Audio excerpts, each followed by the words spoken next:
வணக்கம். இந்த பதிவு எதை பத்தினா திருக்குறள் சார்ந்த தகவல்கள் பற்றியது. தமிழ்ல 17 கீழ்கணக்கு நூல்கள் 18. அதுல 11 நூல்கள் அறநூல்கள், 6 நூல் அகம் சார்ந்த நூல், ஒரு நூல் புறம் சார்ந்த நூல். இந்த அறம் சார்ந்த நூல்கள்ல அதிக அறங்களையும் அதிக பாடல்களையும் கொண்ட நூல் எதுனா திருக்குறள் தான். திருக்குறள்ல 133 அதிகாரங்கள் இருக்கு. அதிகாரத்திற்கு 10 குறள்கள் வீதம் 1330 குறள்கள் இருக்கு. இந்த 133 அதிகாரத்தையும் 9 இயல்களாகவும் 3 பால்களாகவும் பிரிச்சிருக்காங்க. முப்பால் என்னன்னா அறத்துப்பால், பொருட்பால், இன்பத்துப்பால். அறத்துப்பால்ல 4 இயல்கள் இருக்கு. பொருட்பால்ல 3 இயல்கள் இருக்கு.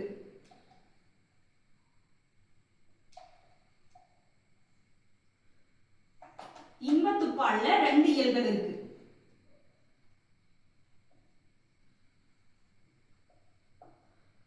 இந்த அறத்துப்பால்ல 4 இயல்கள் என்னன்னா பாயிரவியல், இல்லறவியல், துறவரவியல், ஊழியல்.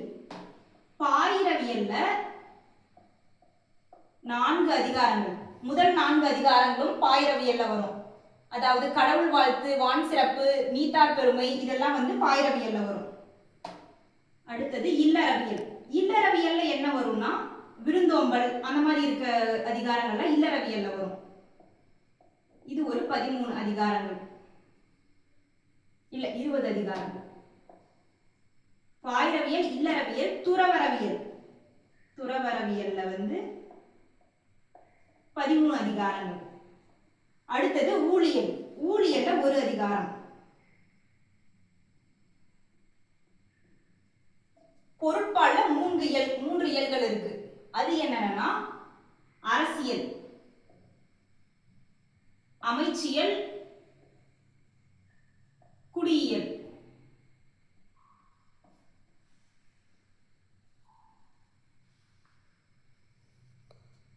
அரசியல்ல அரசன் ஆட்சி செய்யறதுக்கான கருத்துக்கள்லாம் சொல்றது அரசியல்ல வரும். அமைச்சியல்ல என்னென்ன அதிகாரங்கள் வரும்னா ஒரு சிறந்த அமைச்சர் எப்படி அரசனுக்கு உதவணும் அப்படிங்கிற மாதிரி தகவல் இருக்கக்கூடிய அதிகாரங்கள்லாம் அமைச்சியல்ல வரும். குடியியல்ல குடிமக்களுடைய உரிமைகள், குடிமக்களுடைய கடமைகள் அதெல்லாம் குடியியல்ல வரும். இன்பத்துப்பால்ல 2 இயல்கள் இருக்கு, களவியல், கற்பியல்.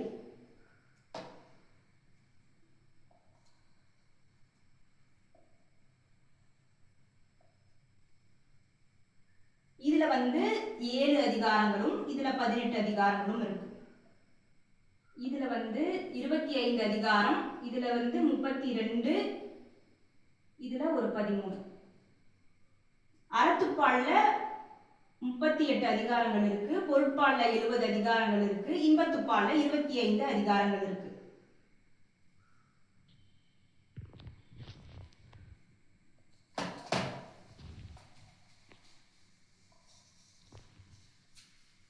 திருக்குறள்ல இடம்பெற்றிருக்கக்கூடிய விதையுடைய பேர் என்னன்னா குன்றிமணி.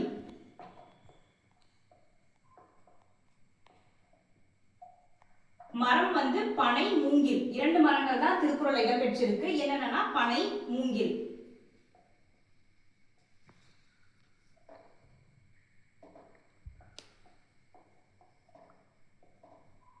இசைக்கருவி. இசைக்கருவியுமே 2 தான் இடம்பெற்றிருக்கு. என்னன்னா குழல், யாழ்.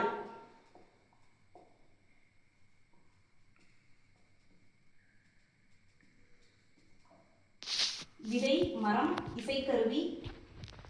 7ங்கிற எழுத்து 8 முறை இடம்பெற்றிருக்கு. 7ங்கிற எண் திருக்குறள்ல 8 முறை இடம்பெற்றிருக்கு. 70 கோடி அப்படிங்கிற எண் ஒரு முறை இடம்பெற்றிருக்கு. 9ங்கிற எண் இடம்பெறவில்லை.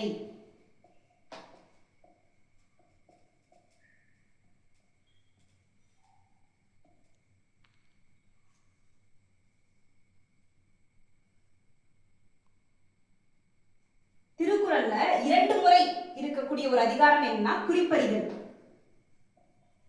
குறிப்பறிதல் பொருட்பால்லையும் வரும், இன்பத்துப்பால்லையும் வரும்.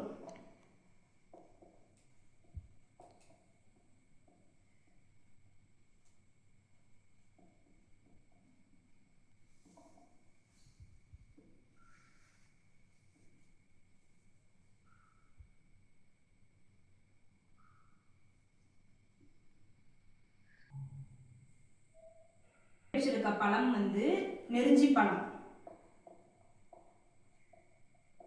நெருஞ்சி பழம். மலர்கள், 2 மலர்கள் தான் திருக்குறள் இடம்பெற்றிருக்கு. என்னன்னா அனிச்சம், குவளை.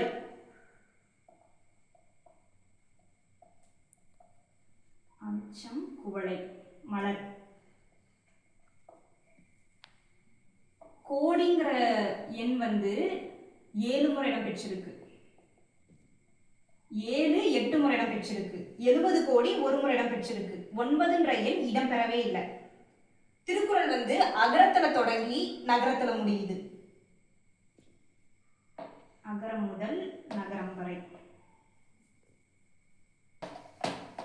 வந்து முதல்ல பதிப்பித்த ஆண்டு வந்து 1812. 1812ல மையத்துவசன் மகன் ஞான பிரகாசம்.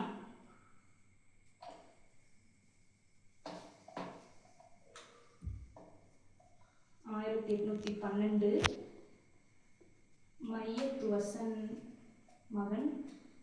இவரை தஞ்சை ஞான பிரகாசன் அப்படின்னு சொல்லுவாங்க.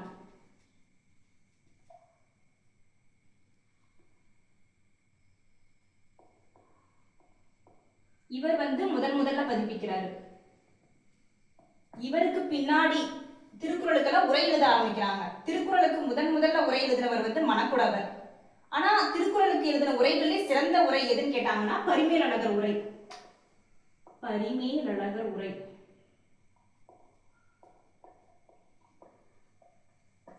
அடுத்து திருக்குறளையும் இந்த பரிமேலழகருடைய உரையும் சேர்த்து 1840ல திரும்ப பதிப்பிக்கிறாங்க. குறள் பொருள் ரெண்டும் சேர்த்தி. அது யார் பதிப்பிக்கிறாங்கன்னா ராமானுஜ கவிராயர்.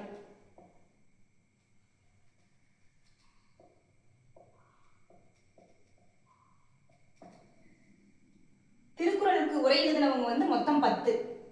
யாருன்னா பரிமேலழகர், தருமர், தாமத்தர், நச்சர், மணக்குடவர், பரிதி, பரிபெருமாள், காளிங்கர், இந்த மாதிரி 10 பேர். அதுல ரொம்ப வயசானவர் யாரு, உரை எழுதினவங்களே மூத்தவர் யாரு அப்படின்னா தருமர். முதல் உரை எது அப்படின்னு கேட்டாங்கன்னா மணக்குடவர். இருக்கிறதுலே சிறந்த உரை எது அப்படின்னா பரிமேலழகர் உரை. 1812ல முதல் பதிப்பு. அதுக்கப்புறம் உரையோட சேர்த்து பரிமேலழகர் உரையோட சேர்த்து 1840ல ராமானுஜ கவிராயர் பதிப்பிக்கிறாரு. 1886ல ஜியு போப் திருக்குறளை 40 வருஷம் படிச்சதுக்கு அப்புறம் முதல்ல ஜியு போப் இதை வந்து ஆங்கிலத்துல மொழிபெயர்க்கிறாரு.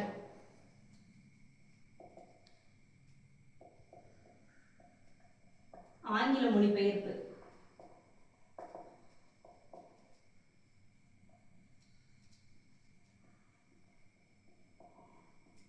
திருக்குறள் மொத்தம் 107க்கும் மேற்பட்ட மொழிகள்ல மொழிபெயர்க்கப்பட்டுள்ளது.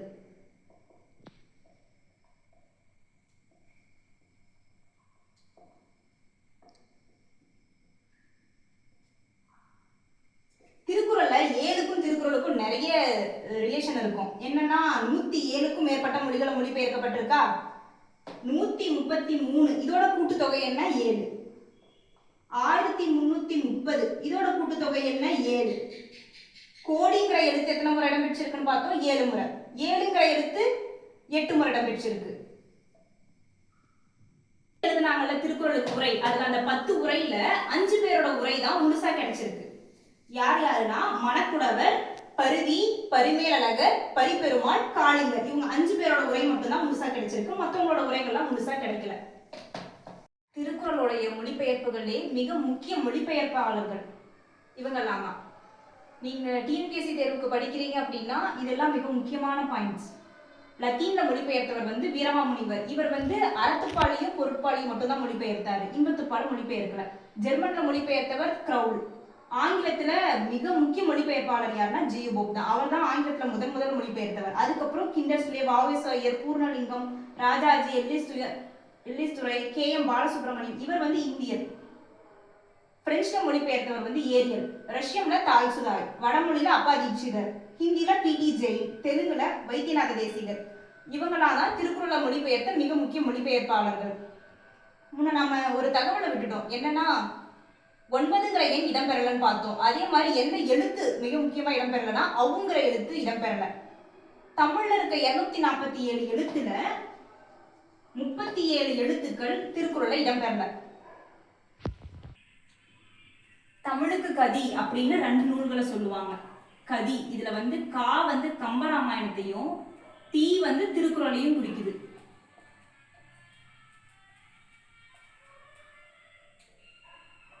தீ திருக்குறளை குறிக்குது.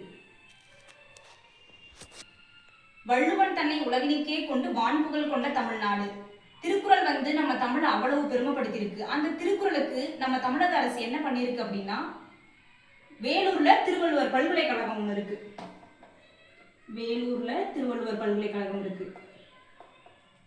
திருவள்ளுவர் பல்கலைக்கழகம்.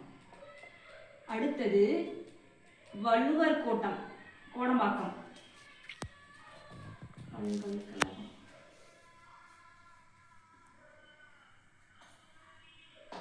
வள்ளுவர் கோட்டம் இருக்கு, கோடம்பாக்கம், சென்னை.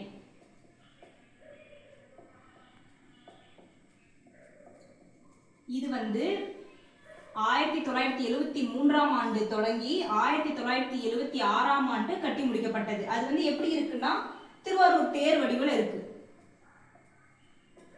வள்ளுவர் கோட்டம். அதனுடைய மொத்த உயரம் என்ன அப்படின்னா 128 அடி.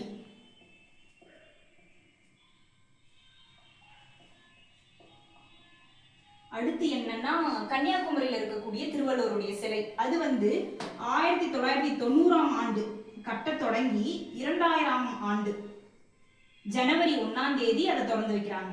அந்த சிலையினுடைய மொத்த உயரம் 133 அடி. அந்த சிலையினுடைய பீடம் 38 அடி. இது அறத்துப்பாலின் அதிகாரங்களை குறிக்குது. மிச்சம் இருக்கக்கூடிய திருவள்ளுவரின் உருவ சிலை 95 அடி. பொருட்பால் இன்பத்துப்பாலினுடைய அதிகாரங்களை குறிக்குது. திருக்குறள்ல மொத்தம் 14,000 சொற்கள் இடம்பெற்றிருக்கு. 42,194 வார்த்தைகள் இடம்பெற்றிருக்கு. திருக்குறள்ல இடம்பெறாத 2 சொற்கள், குறிப்பான 2 சொற்கள் என்னன்னா தமிழ், கடவுள். கடவுளுங்கிற இந்த சொல் அதிகாரத்தினுடைய பெயர்ல இருக்கும், கடவுள் வாழ்த்து அப்படி இருக்கும். ஆனா குறள்ல இடம்பெற்றிருக்காது. அந்த அதிகாரத்துல பாத்தீங்கன்னா கூட பகவான் வேணா இருக்கும், அதாவது அகர முதல எழுத்து எல்லாம் ஆதி பகவன் முதற்றிய உலகு அப்படிதான் இருக்குமா தவிர கடவுளுங்கிற வார்த்தை இடம்பெற்றிருக்காது. திருவள்ளுவர் திருக்குறளை எழுதும் போதே அதிகாரம் வைஸ் எழுதல. அவர் மொத்தமா எழுதியிருந்தாரு. அதுக்கப்புறம் அதை அதிகாரங்களா தொகுத்து நமக்கு கொடுத்துருக்காங்க. நன்றி, வணக்கம்.